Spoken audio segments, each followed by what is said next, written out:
What's going on, everybody? So here we are on this new tool that I actually found a couple of days ago when cruising through the PTR and Reddit. It's by this user here. I'm gonna move myself over. Calico, that's his Discord. Oh, Calico, that's his Discord. That's all of that information. If you guys are curious about it, all credit goes to him. But I wanted to share this all with you because it was on Reddit, and well, this is an extremely useful tool just to have a background on a second monitor on your, I don't know if it could work on your phone, but just in the background so you know exactly how much resources you need to get to what path. And of course, if you are curious and you want to plan out a path here for season 28, this is going to be an absolutely amazing tool. So I'm going to walk through sort of the thoughts that I have going through into next season on what I might be doing. I personally, I'm going to be running most likely with Chosen, possibly Darth, as well as maybe a couple other people regularly, which means that we're going to be doing some duo/trio strategies. And so as such, I'm going to be taking the cash because I want to play Necro.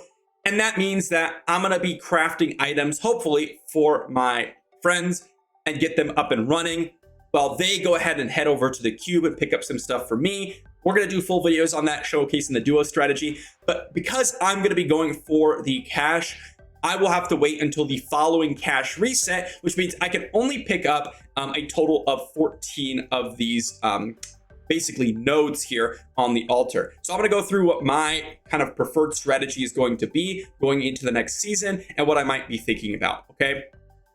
So first off, we have let me just move myself over so you guys can see a little bit more of the altar. I'll shrink myself down a little bit too.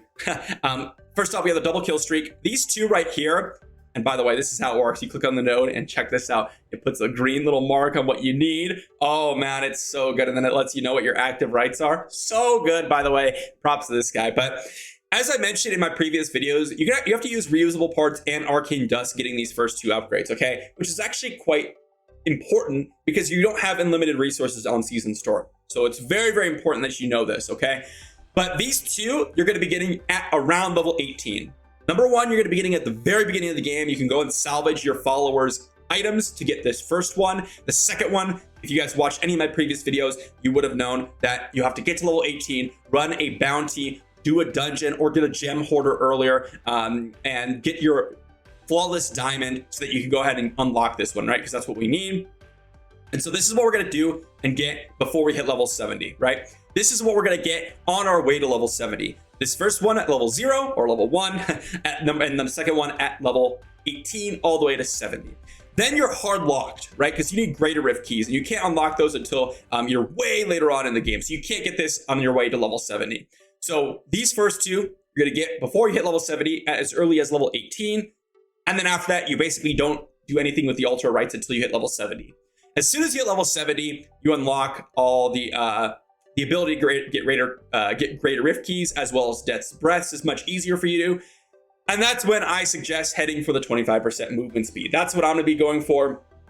Having 25% movement speed, not only does it help in greater rifts, not only does it help in T16 rifts, not only does it help, it just helps walking around the map, salvaging, doing bounties, whatever you want to do is really, really insane. And then as soon as you unlock that, you should most likely have access to a class specific set helm. It'd be very, very surprising if at this point you do not have a class specific set helm. You might have to run a couple more, greater rifts or whatever. And actually, I'm going to be heading to the permanent XP pools, guys. This is about from what I understand, the math, from what I've seen out of other people, it's about 41 around that percent extra XP. So that's a massive deal. And you want to get that early on. But I do think that movement speed's a little bit more important personally. However, you're going to get these very, very close together. So it doesn't really change much. Then we have the next one, which is going to be 20 Forgotten Souls and 10 Bounty Mats. 10 Bounty Mats is actually quite difficult to acquire, or at least not difficult. I shouldn't say difficult. It's not difficult. It's just, it takes a little bit more time, but we do get quite a bit and we should have enough just from potentially from the Challenger of Cash. You might have to run a bounty or two. So you should be able to getting this one very, very quickly. And I suggest going straight down the middle. The reason why we're going down the middle is because we really want to go for 2x bounties, and there's a few down here that are really important that we want to make sure that we acquire. Now, we have the uber bosses here. We have the Lyrics, Regret, Vial of Putridness, Idol of Terror, and Heart of Fright. This is actually not super difficult to get, but it is, you know, something that you have to consider, and you're going to be acquiring this, and then you're going to be heading down, in my opinion, to the elemental damage. Then we have the Reaper's Wraps. Of course, this is kind of a task, but I will say I'm going to plan on making a video on getting the Reaper's Wraps and going through the uber bosses here, just to give you guys an idea on what to do for these ones. But definitely something that you're going to want to make sure you're acquiring. And in the back of your head, we have the Reaper's Wraps. What are we going for next? Bounties ×2, in my opinion, is going to be the more important one.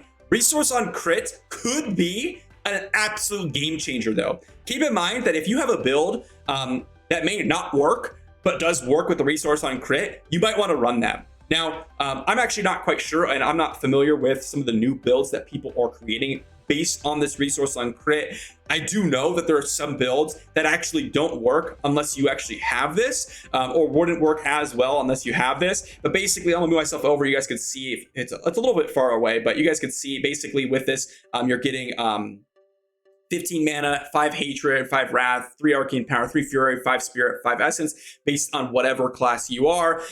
Those critical hits are going to grant that resource, so you could absolutely get a ton of value out of that. But me personally, I'm going to be going for the ×2 bounties.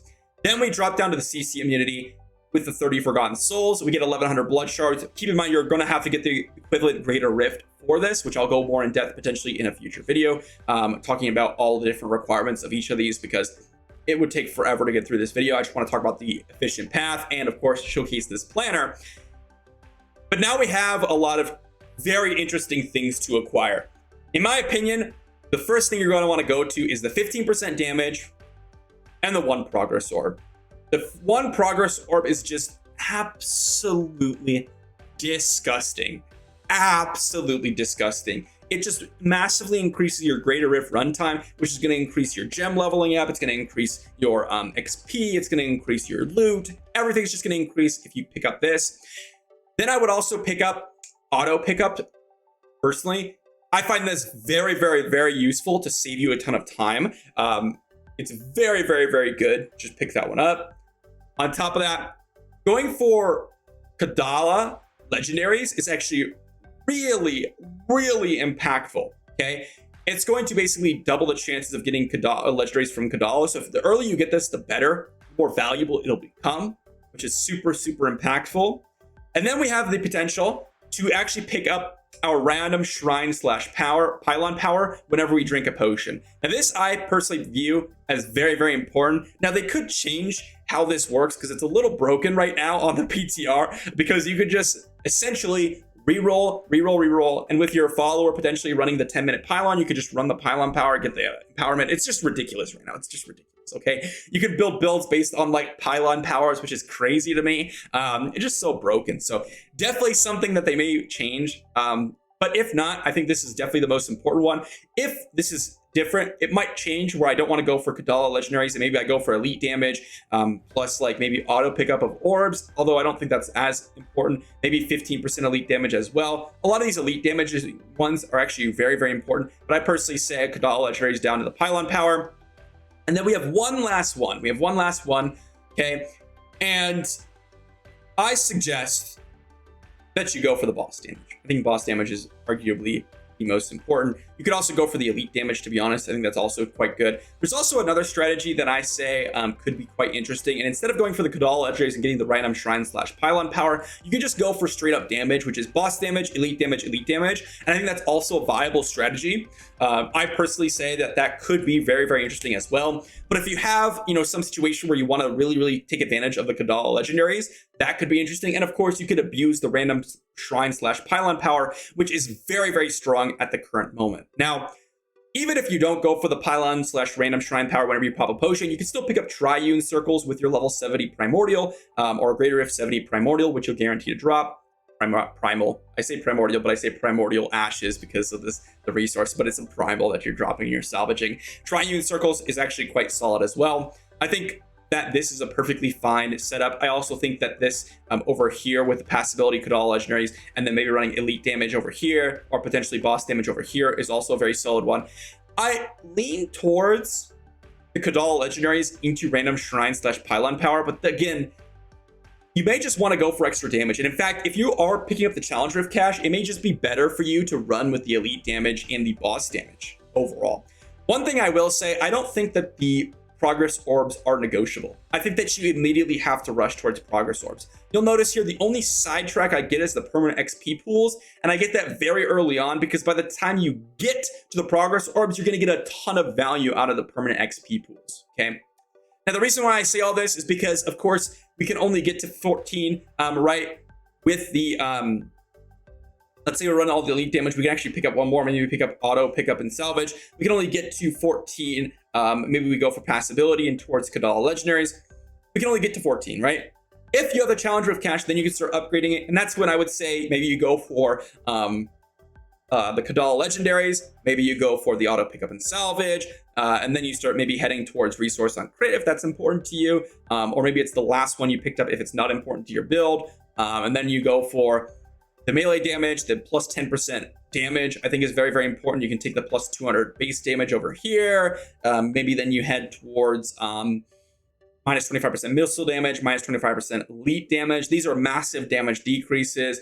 Then you go maybe Death's Breath ×2. I found that Death's Breath ×2 isn't really that impactful. I'm gonna be honest. I found that it's really just not super impactful, which is why I don't have a high priority on it. But if you find that you need more Death's Breath, then maybe you want to go for this one. So overall, guys, that's kind of what I would say. Again, I'm focusing mainly on the challenge rift cache route because I think that that's what most people are going to be going for. I also think that it's probably the better option for 95% of people. So this is what you're going to want to do. And maybe when I get further on into the season, I'll update you with my, kind of path after we get past the challenge rift cache block, which will be in a couple days after the season starts. So that's going to be that, guys.